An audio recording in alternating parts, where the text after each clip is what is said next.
Sarvamanthan news महाराष्ट्रामध्ये आपलं स्वागत. पाहुयात आजच्या टॉप 10 हेडलाईन्स. कॉलेज कॉर्नर परिसरात तरुणावर खुनी हल्ला, तरुण गंभीर जखमी, उपचारादरम्यान तरुण मयत.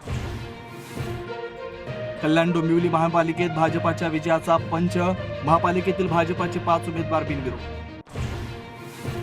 पुण्यात भाजपा उमेदवार पूजा मोरेंचा उमेदवारी अर्ज विरोधानंतर अखेर मागे. अर्ज मागे घेताना पूजा मोरेंना अश्रू अनावर केलेल्या कामाची करून दिली आठवण.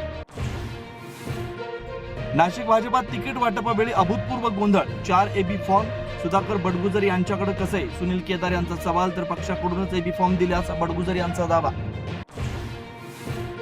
पुण्यात एकनाथ शिंदेच्या शिवसेनेच्या उमेदवारांचा एबी फॉर्म घेतला, पोलिसांकडून उद्धव कांबळेंवर गुन्हा दाखल, अनावधानानं प्रकार घडल्याचा उद्धव कांबळे यांचं स्पष्टीकरण. अनेक ऑफर येतील, पैशाचं आमिष दाखवलं जाईल, पण बळी पडू नका, मुंबईतील मनसेच्या 53 उमेदवारांना राज ठाकरेंचा कानमंत्र.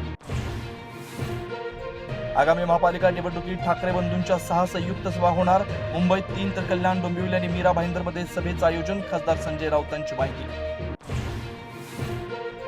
विधानसभा अध्यक्षांनी राजकीय कार्यक्रमात सहभागी होऊ नये असा संकेत, राहुल नार्वेकरांवर संजय राऊतांचा निशाणा, राऊतांनी जबाबदारी शिकवू नये, नार्वेकरांचा पलटवार.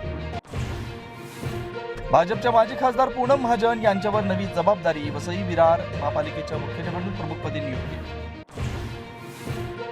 पंढरपूरच्या विठ्ठल मंदिरातील भंग पावलेल्या देवतांच्या 37 मूर्ती बदलणार, जुन्या मूर्ती मंदिरातील संग्रहालयात संरक्षित ठेवणार.